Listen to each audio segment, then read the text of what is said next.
Okay, so we are 7 o'clock. Let's kick off tonight's session of a virtual BJJ follow-up session from the video that came out a couple of days ago. All right, so in this three-part series, just by way of introduction, what I wanted to do was to aim at the opposite end of the spectrum that Tristan aims at. He's going technical, he's doing MMA, and I wanted to kind of just go fundamentals. Why? Because we have a lot of guys and girls that are learning fundamentals, but also it's good for me to have to go back and rehash some of these fundamentals as well, which led to the very first match I stumbled across when I Googled white belt tournament into YouTube, and it's the one that I've been watching nonstop of these two guys go backwards and forwards. So last week we covered the guard, going from closed guard to open guard, and then we talked about the De La Hiva and the single leg X going to the X guard and the sweep, and that was a really excellent session. I say that selfishly because it just gave me so much on the to-do list of things that I want to practice.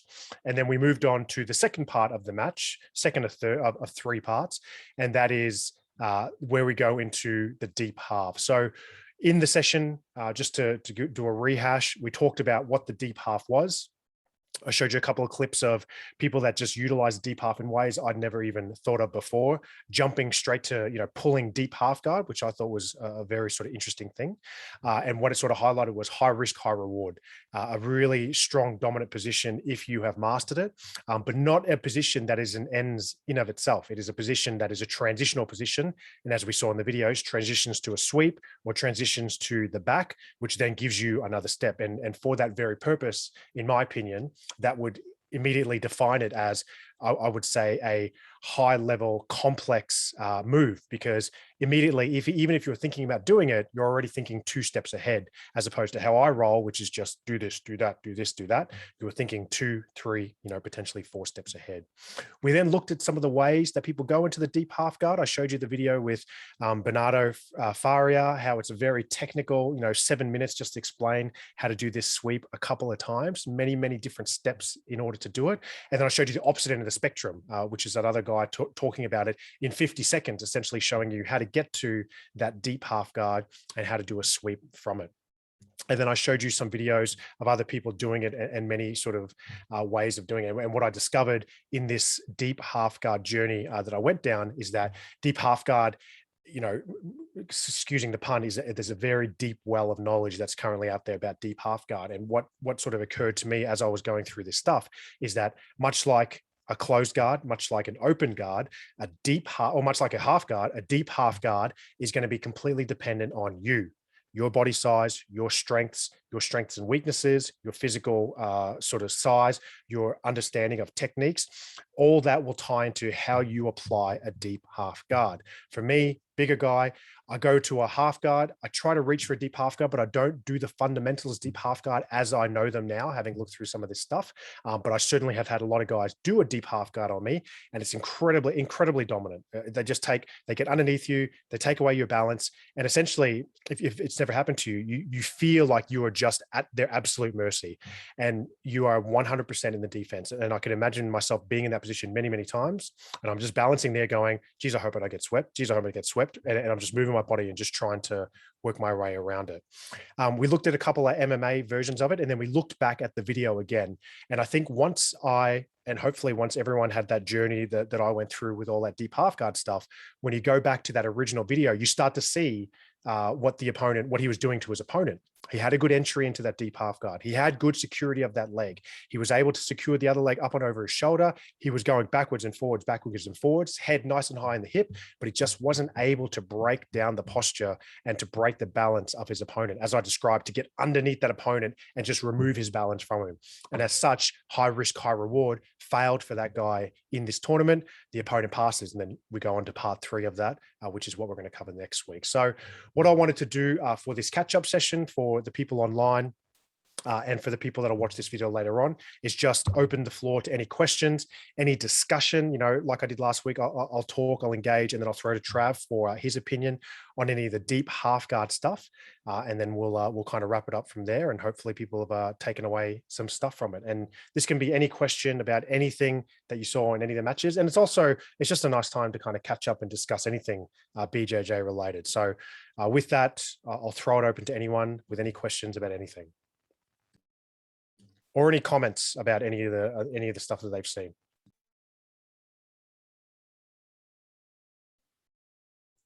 All right.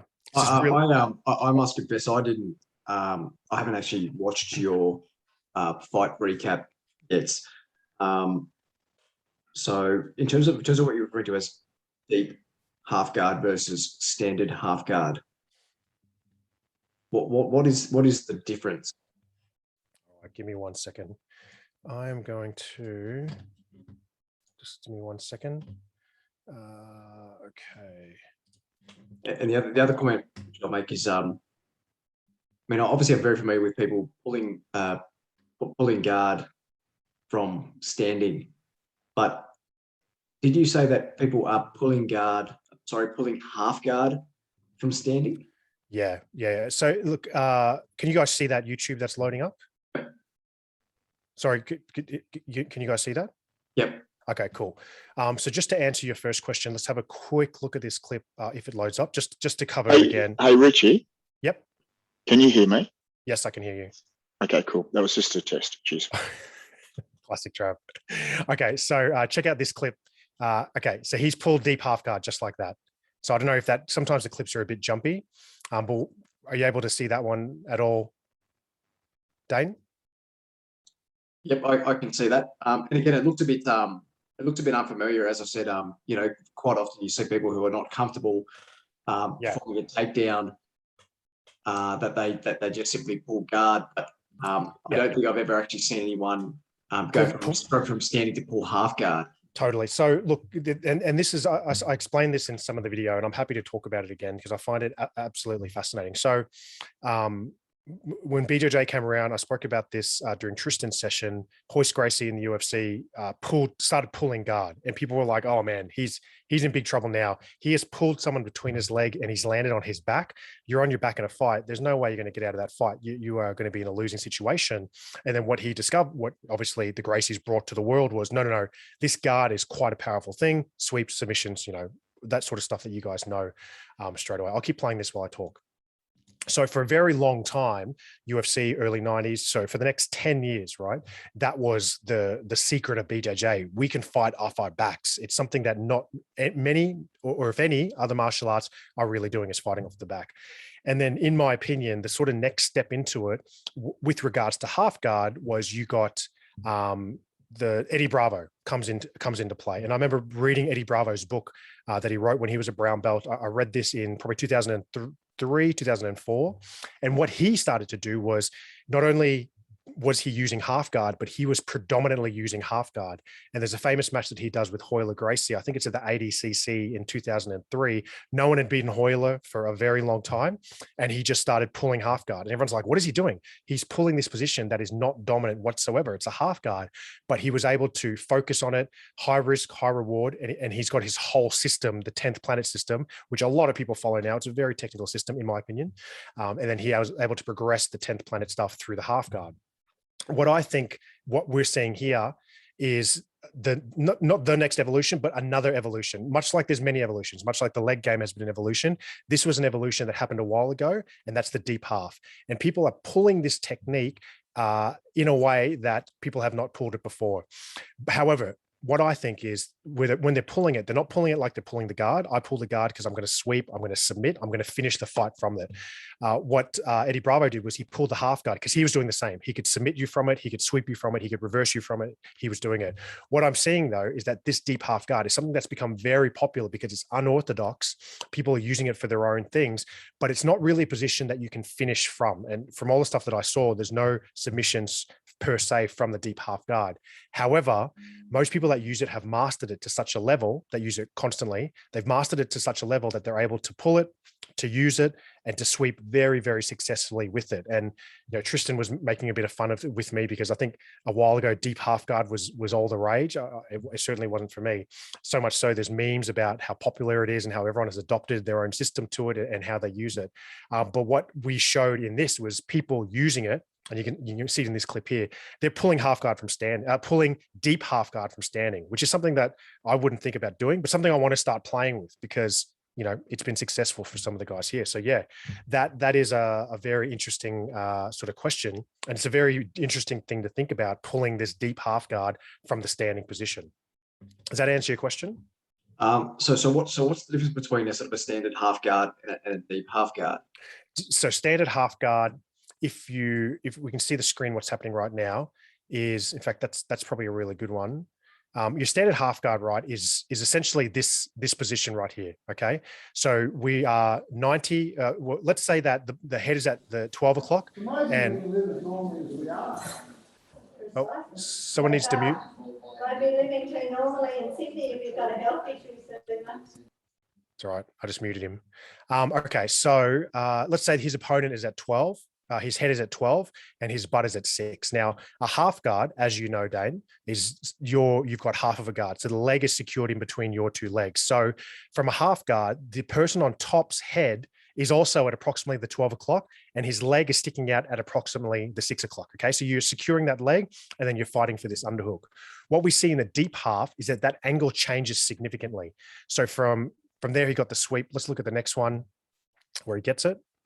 Okay, here we go. So from here, you'll see he'll come in and then his angle will almost be the opposite. Whilst his opponent's head is at 6 and 12, his head almost turns there to a completely different angle. So this is a traditional deep half guard hold or deep half guard, securing one leg like in a half guard, except you're almost immediately on your back.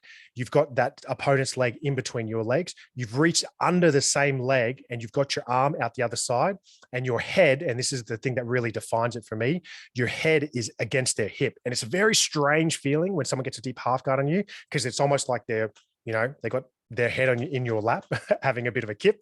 But that's that deep half guard position versus a stock standard half guard, which is essentially, on top of each other. It's like a normal guard, except you only got one leg. So that's the big difference. And the big difference is in a half guard, it's almost a 50-50 situation. I've got you, you've got me. There's things that you can do from top and bottom.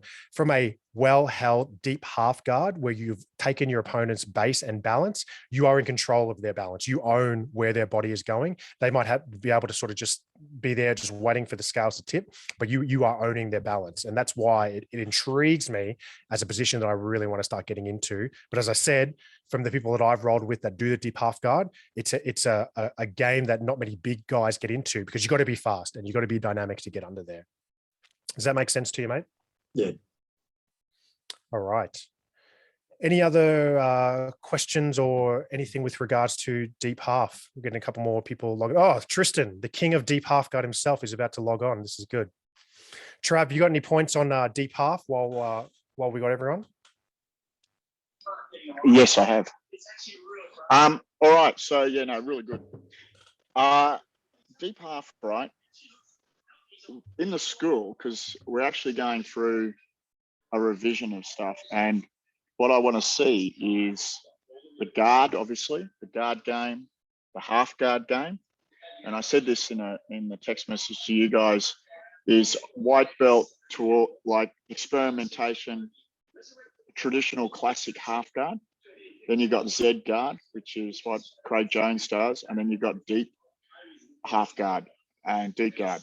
And so that progression is what, and the guys that are listening in now, that's where we want to head to. We want to go down this path in those guards on white belt. So no one will be getting off white belt in the future until you can demonstrate a few things from those positions. So what I like about deep half guard is the pivot point.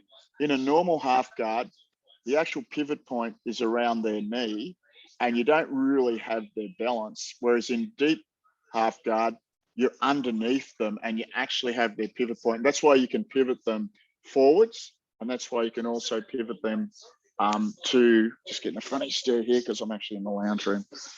That's why you pivot them.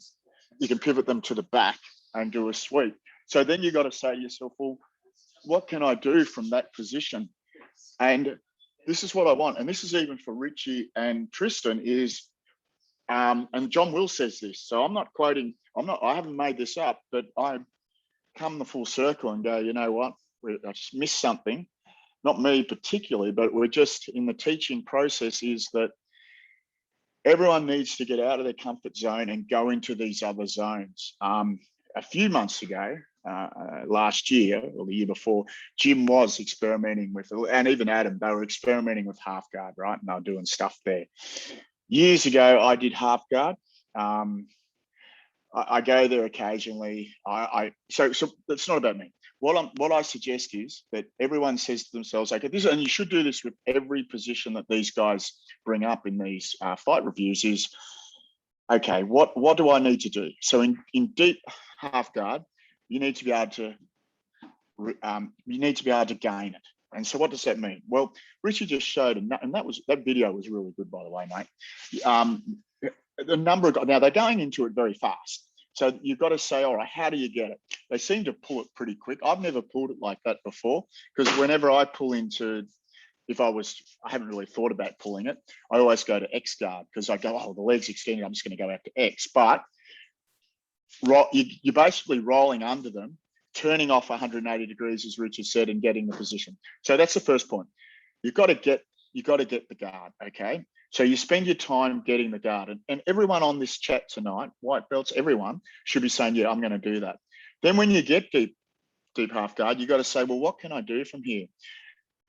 In all the guards, the first thing I think, and I'm just putting it out there, the first thing you should do is do some sweeps. I'll sweep them forward, I'll sweep them back. The other things you can do is you can enter the legs from deep half guard as well. You go into a weighted position and you can spin, you can change the angles. So you want to have some sweeps. You want to maintain the position, and you're underneath someone, and they'll find it uncomfortable. I've had numerous people do deep half guard on me, and it is hard to get out of. And if you don't get out of it, you lose your balance, etc., etc. So there's that aspect to it. Retaining it, gaining it, maintaining it, and then upgrading. So you need to go, all right, I'm in deep half guard, I've swept this guy, I've upgraded to another position. Use that methodology for all the different guards. So I think the process is you do half guard and you learn 3 sweeps, a couple of submissions, out the back door, all those things that, lead to the back, whatever. Then you go, I'll do Z guard, Craig Jones, that because it kind of, Z guard, you kind of end up going into deep half. Then you go deep half and you do the things from there. So that whole guard package is a package, and I want it on white belt. I'm just putting it out there. That's where it should be. And that's about it from me. I don't want to rabbit on, because I feel that, everyone's got their view, and I don't want to take over this segment. So I'm just going to switch off here and pass it back over to Richie.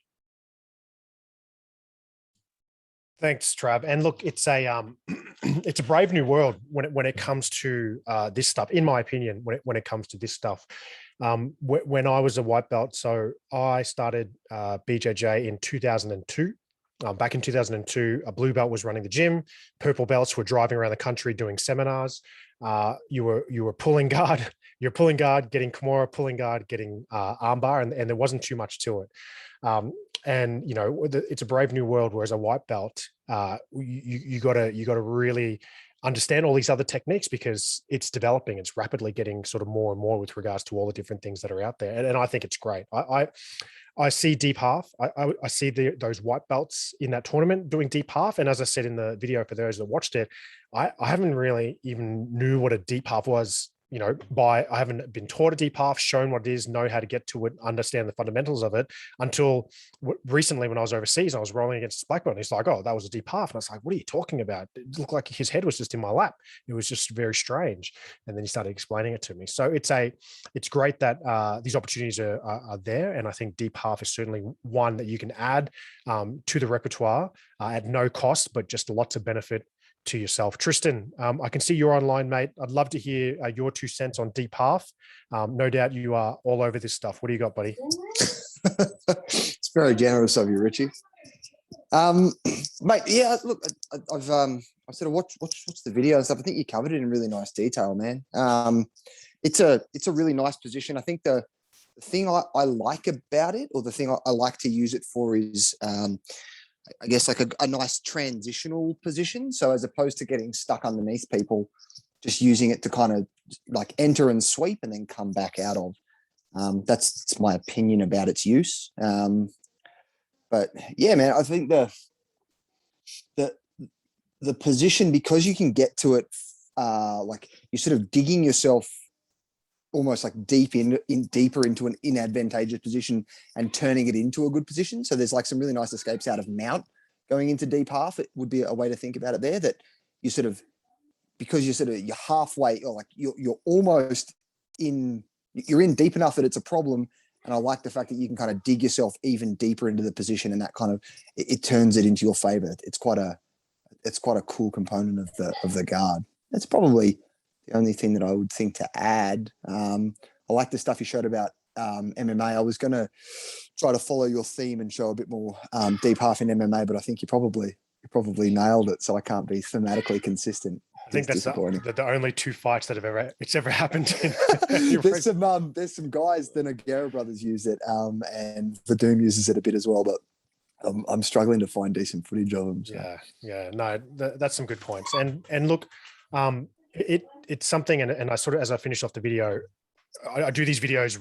I get so much. I think I get a lot more out of these videos putting them together than you guys get from watching them, because I start to write things down like, oh, I need to work on this. I need to work on that. And looking at this deep half stuff, I'm like, I got to do it. You know what I mean? I really want to get into it. Not only because it's now going to be part of the white belt syllabus at Redback, but because it just looks cool, and I just love learning the new things, and that's why I love jiu-jitsu. You never stop learning, and you get to do some new stuff every day. I suppose I'm going to throw it open for general discussion, but the final point I'm going to leave it with: this is a fundamentals class, and in my opinion, if I could summarize deep half guard, I would say it is not a fundamental technique per se. The way that we're learning it, we would probably need to do a whole lesson on this is how you get to deep half. This is what it feels like. Now play around with that, and then we go to all the finer detail of it, and we will have time to do that once COVID calms down a little bit. But as I said in the video, just because you're learning English doesn't mean you can't read Shakespeare and experience the beauty of the language that's within. Same with this. Deep half guard, I believe, is a technical technique. It requires you not only to do things a couple of steps ahead, and that requires you to think a couple of steps ahead. It requires you to have very detailed understanding of your body movements and your opponent's body movement, and how you are in contrast to what your opponent is doing. And the thing about it is, every time we watched a sweep from deep half guard, every time we watched someone going out the back or taking the back, it wasn't that big dynamic move which everyone thinks is cool and sexy and looks like, whoa, you can see that from a mile away. It's such a subtle move. And I see some of these videos, and I remember seeing videos like this a couple of years ago and just having no idea what's going on. It's like watching a Craig Jones video, probably around 3 or 4 years ago. I had no idea what's going on. I barely know what's going on now with regards to the subtleties that he's doing and the different guards and all that sorts of stuff. But I think that you getting exposed to this, even though it's a fundamentals class, is excellent. It's certainly something to put on the to-do list for once we get back in the gym. And no doubt, if you are a smaller person, this is a game that is just going to take you to the next level with regards to facing a bigger opponent, because it is designed, one of the instructionals that I put up there will say this, it is designed for a smaller person having a large opponent that's coming at them aggressively. And, there's so many times that is just, for me as a bigger guy, that I've fallen into this deep half guard because I'm just simply doing that. I'm just coming forward hard. They just get underneath me, and I'm like, oh, cool, I have no balance left. And as Trav said, I'm on my pivot point. I have no idea what's going to happen here. And I'm just going to try to act cool and pretend this is all part of the plan. That's essentially my way of defeating it. So that's it for the deep half team. That's it for tonight's little catch up about it. I'm going to throw the floor open to any questions and whatnot, and then we'll call it a night. I just want to add, Richie and Tristan, the responsibility for teaching the classes rests with us. And I'm to blame as well, that I now want to shift the syllabus away from, the techniques will always be there, but I want the core syllabus to be around the games, the guards. So when you come into Redback in the future, you'll go, oh my God, this guy's been here 4 months or 5 months, he's doing guard. Oh, this guy's doing half guard, so he's been here a bit longer. Oh, this guy's doing Z guard, deep half guard. Oh, this guy's doing open guard because he's on blue belt or he's a white belt, fourth tip. And they know how to do all that gaining, maintaining, retaining. And then they know 5 sweeps, and they know 4 arm bars and 3 chokes and 2 upgrades, you know what I mean? So all that around the core is the guards, and the techniques are around the outside of it, but the techniques don't change. The guards change. And that's, so as instructors, we need to now go, you know what, we need to study this. We need to go, yep. Because I've gone through all the phases and then I've gone, hell, you know, I haven't been teaching this. So for instance, for me right now, I'm doing full guard, like obviously not now, but then after this, like you said, we will go half guard, we will go Z guard, we will go deep guard, and then we'll go open guard. And we have to do that as instructors. It's going to make us better.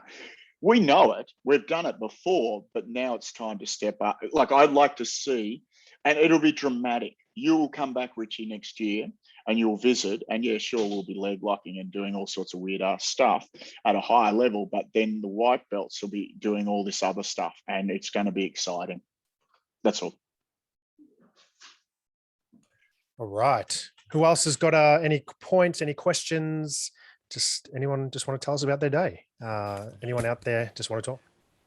Hey, Richard, just a quick question. I missed the first bit, but is there any like notable like big name jiu-jitsu players that like their main game is deep half, like you could recommend to watch any further viewing? Look, I think Faria, I'm getting his name right, Bernardo, the guy that runs BJJ Fanatics, I believe he is the guy that kind of brought this deep half and the sweep from deep half onto the table with his clean runs that he was doing at 80cc. So I certainly think he is definitely a great place to start with regards to where people got inspired from. But if you start going down the rabbit hole of YouTubing deep half, there is no end to that hole. What I didn't realize was how many people are into this deep half. And, you know, I watched so many different variants of deep half and there's just so many different options that you can go down. So I would start with Bernardo Faria because they called it the Faria sweep and it's a real subtle sweep. It's one of the videos that I talk about in the video. And then he breaks it down over and over and over again. But then people have like, you know, the first person that started heel hooking and it's just expanded from there. So I'd probably start from there. Flynn, I reckon that'd be a good place. Yeah, thanks heaps. Jeff Glover and also Ryan Hall are both pretty notable guys.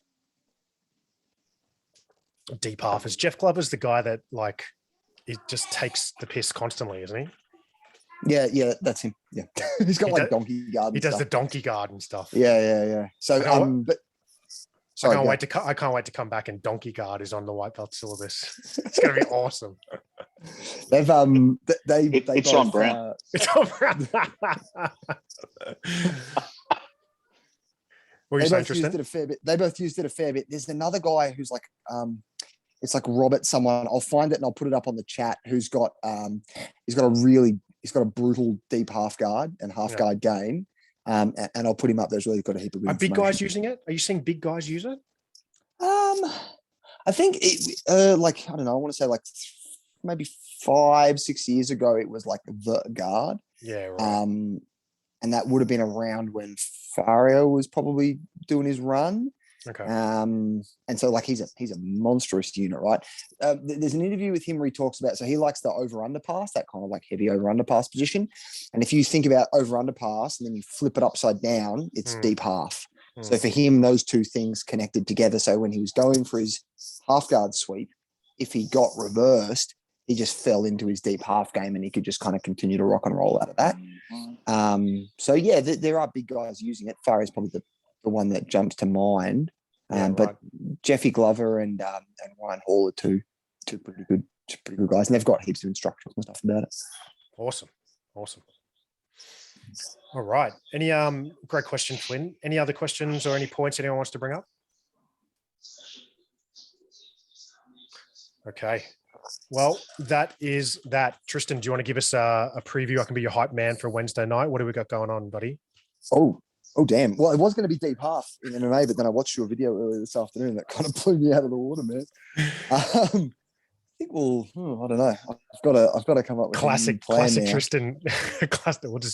We'll figure it out. Hey, next it'll be week. good. We'll probably just start a fire and rock and roll.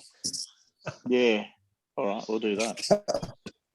Sounds good. All right. Hey, what were you going to say? Sorry, Trav? So I see what Richie's doing, and I think it's excellent. Next week, where are you heading? So you've kind of, I just want to know. Where am I going? Yeah, with this. So What are you- it's the wh- third. Which way are you heading to? Yeah, it's the third part of that video. So it's all based around that white belt competition, and it's essentially he finishes it with a really quick and simple choke, and we're just going to go through all the different choke options that he had to him from that side and top control position. So we're probably looking at circa 2003 techniques for the third session for this one. My favorite ones, nice and old. Nice, that's old all and good. simple. That's all good. That's all Yeah, good. that's it. And then Alright. and then I'll find another video, and hopefully we're training by then. We'll wait and see. I hope so. All right, guys. Good on you. Drawing. If anyone's got heaps, anything they Richie. want me to cover off on specifically, let me know for tomorrow. Was it Wednesday? Yeah, cool. All right, thanks everyone. We'll see you soon. No worries, guys. I'll see you on Wednesday. Cheers. Bye bye.